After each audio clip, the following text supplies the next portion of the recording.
Good evening, everyone. My face is red because I've just come back from walking Max across the field this evening and my hands are cold. I keep forgetting to take my gloves out. Good evening, everybody. Alexa, what's the time, please? The time is 7:31 p.m. Right, guys, I'm just saying things as they are. I'm not complaining. I'm just saying things as they happen and as they are. So before I went out, I was uploading my last video and I went out later than I usually do by 10 minutes. There was helicopters hovering above the building, and anyone knows that the sound of a helicopter is annoying. It's very loud. It makes the ground vibrate. So there was a helicopter for about half an hour hovering over the top of the flats, and I waited till the helicopters had gone. Then I got Max and we went out of the flats. There was a parcel on the floor for somebody, and you remember a few days ago my parcel was stolen. Mine, Crystal's parcel, was pinched by a couple of lads and the police did nothing about it. And I replaced the bubble bath anyway, but you see how it's all staged, because when I went downstairs to get the parcel, the Amazon delivery guy was at the door of the building and he said he saw two lads run off with my parcel on bicycles, and he said he'd reported it to Amazon, but I couldn't be bothered to ring customer services for £1.50. So I had my bobble hat on. My hair is coffee brown at the moment. It's not blonde, is it? So I have my hooded coat, my hooded jacket and my bobble hat. And I walked out of the flats and the first thing I noticed how cold it was. Alexa, what's the temperature? At the moment, it's -2 degrees Celsius. Tonight, you can expect a low of -4 degrees. So I thought it was -degrees. It's -2 outside, and I can't be doing with idiots coughing and hanging around in this fucking freezing weather. I'm a single woman on my own coping, and I just want to take my dog for a walk, and the idiots. At least 2 people coughing like that past me, men. Right? I don't own a car. One of my sons does, but the son that had the white BMW has moved away. Right? So, you know, when you're in a car and you're nice and warm, and I'm coming down the road and I'm freezing cold and I've walked around the field, the last thing I need is it's the last thing I need.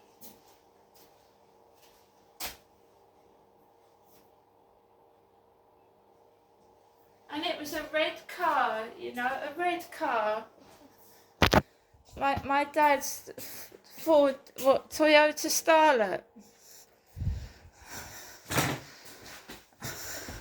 My father, Derek, has been dead for 3 years. 3 years. And they won't stop it. There you go.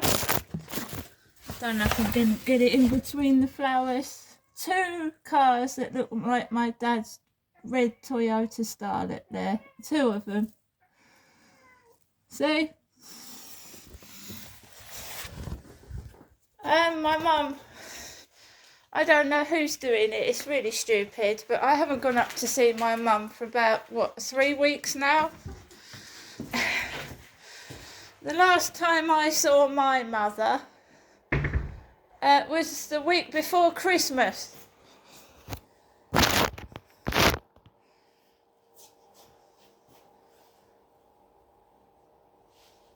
I don't know what's going on, but I am a woman. I'm getting people.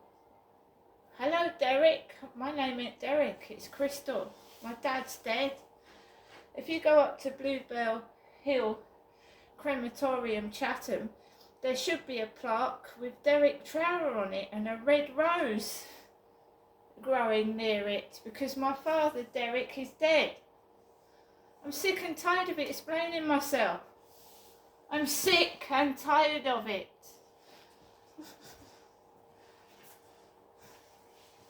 And I'm Jennifer's daughter, her daughter, and she doesn't want to see me. Her husband died nearly 4 years ago. Forget that. So I'm totally on the field on my own, and it's icy, and you can see the frost. I love frost because it's like a Christmas postcard. The frost is sparkling on the grass and on the walls and the benches, and it looks pretty. So it's frosty outside, that's the word. Frosty. One thing I want to say about my dad is that there is no way that my father could have lived at home by himself. He had heart arrhythmia, heart failure, COPD, and he was incontinent. And my mother, Jennifer, was his carer. She cared for him 24 hours a day. He couldn't have lived in a flat by himself. He had heart failure and chronic COPD. He couldn't breathe. So this is ridiculous.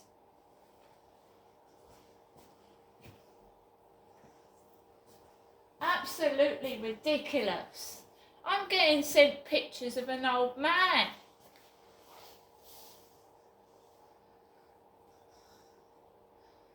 My dad signed up to several people on YouTube, and one of them was Brian Harvey. And he signed up to a load of people on YouTube. He signed up to some travelling places. He signed up to, there was Johnny B. Good, a truck driver in America. So if anyone's gone down my Amazon Fire Stick, right, then they would have seen what channels my dad subscribed to. Okay, and what he called himself as well. So I went out, I started to get freezing hands. I put my hands inside my pockets to warm them up. I walked around the field, and you just get this coughing. And it's fake, isn't it? It's not a real cough, because if you've got a cough, it's like you at least cough more than once.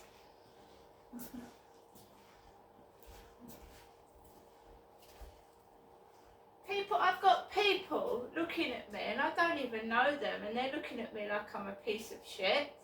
I don't know these people. I don't know who they are.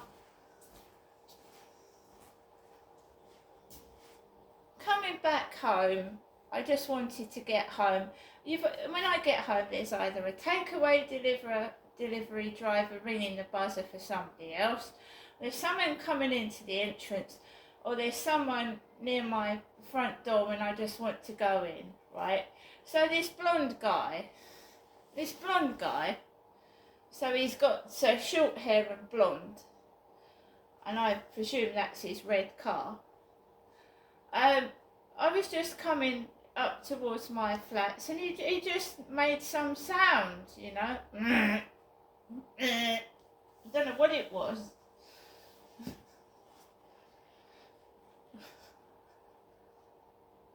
I can't even come into my flats. Now he's in upstairs and I don't want to get cross and angry, right? I don't. I just want to sit down, watch the telly, play a game, whatever I'm going to do. But to me, this is all staged and it's all made up and bullshit. There are so many cars like my father's tiny car. It's like a lady's little car parked outside. A car that a woman would have. Like it's a female type car. That's what it looks to me. And my dad's Toyota Starlet actually belonged to a lady before he bought it. It belonged to a woman. He loved his cars, my dad. He got through about 20 or 30 of them. He did while I was down there. He had a Land Rover that he got from Dover. A Land Rover.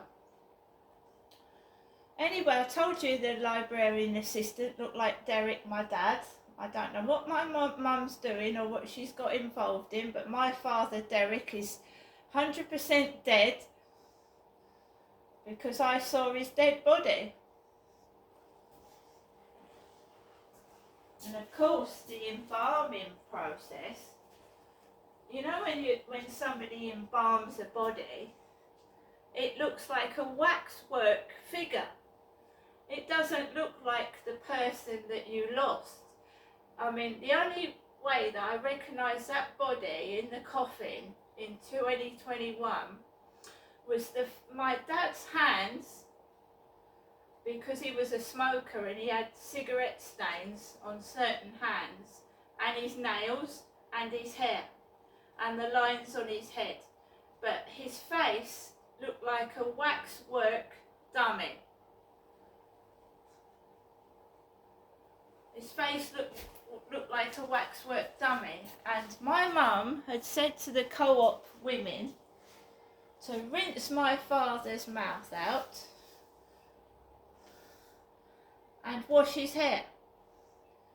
And of course, my dad didn't have many teeth left, if he had none at all. I don't know when he died, because for the 2 months before his death, I didn't see him.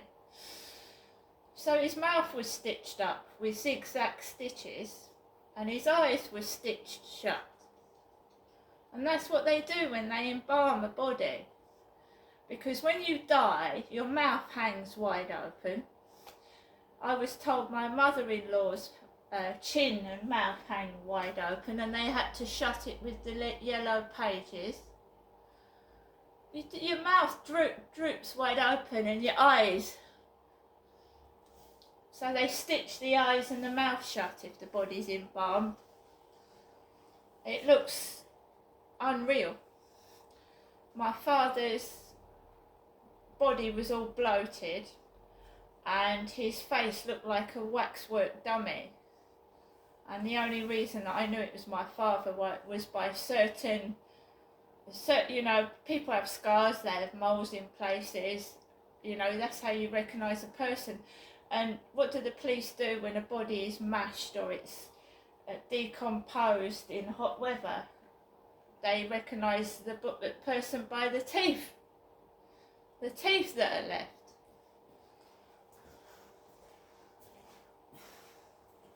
So they just keep trying to, they're either doing that or they're trying to remind me of my dad, who is dead. I don't know what they're doing.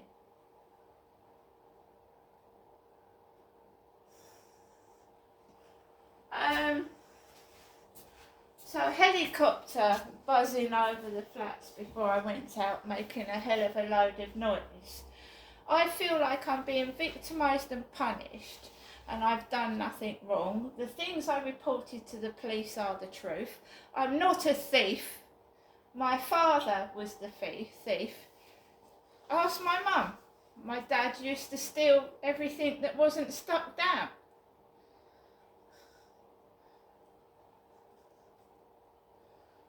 Right, so they're victimising the wrong person for a start. They've got totally wrong end of the stick. They're trying to stitch me up for something I haven't done.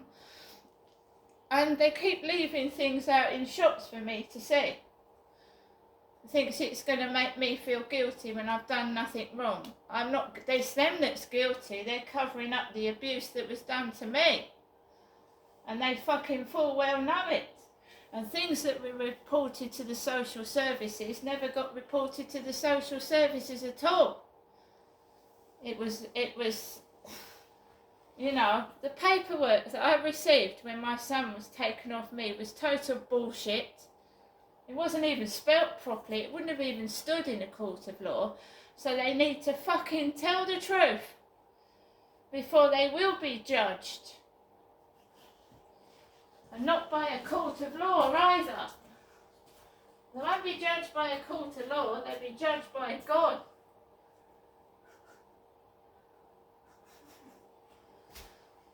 Every day of my life I'm being punished for something that I didn't do. And the people, the perpetrators that have done it are just yellow-bellied cowards and will never tell the truth. And, you know, never trust a liar. And if you believe someone is telling the truth, make sure it is the truth before you go and start witch hunting people that are innocent.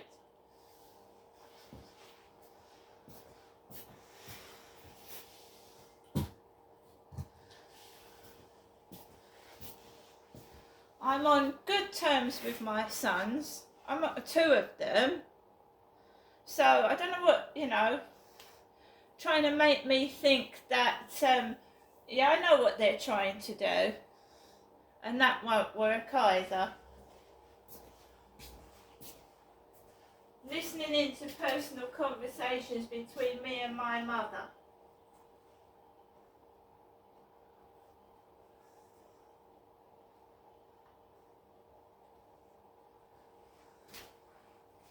And I'm not a homosexual either. So it's alright gay men contacting me through TikTok. Homosexuals. I'm not gay, I'm a woman. So you can stick your nose up at me because I wouldn't be interested in a gay man anyway.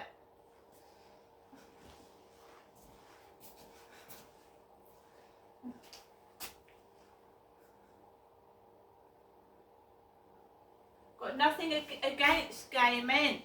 But can you explain to me why I've got gay men going down my dating sites and trying to go out with me when I'm a woman? By the way, when I went down the high street, right, they try and wind you up and make you cross while you're even doing your shopping. This down and out guy came up to me and he was scratching his balls. I ain't fucking kidding. This bloke comes up to me, Rochester High Street, and he's scratching his crotch. Scratching it. And he goes, excuse me. I went, yeah, and he's doing this. Scratching his nuts. He goes, excuse me. I went, yeah. He went, can you tell me where Boots is, please? I went, there's no Boots in Rochester High Street. I goes, where you are now, he was walking the way to Chatham. And there's a Boots in Chatham and there's a Boots in Stroud. And I thought the best Boots for him would be the one in Chatham because it's big. I didn't ask him what he was after because he was scratching his balls.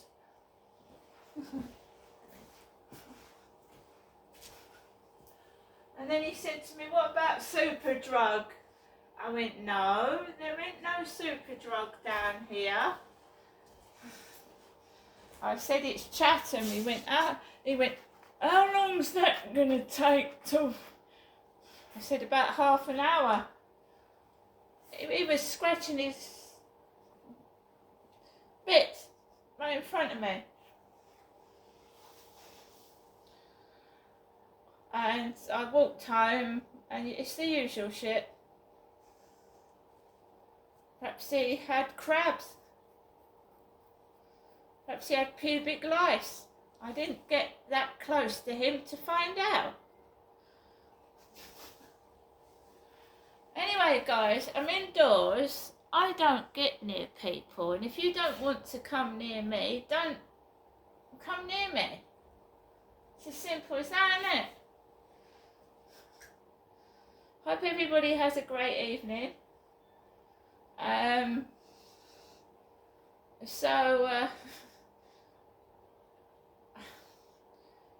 not interested in you, stalker. I'm not interested in you, so don't worry about it. I'm happy on my own. See you later.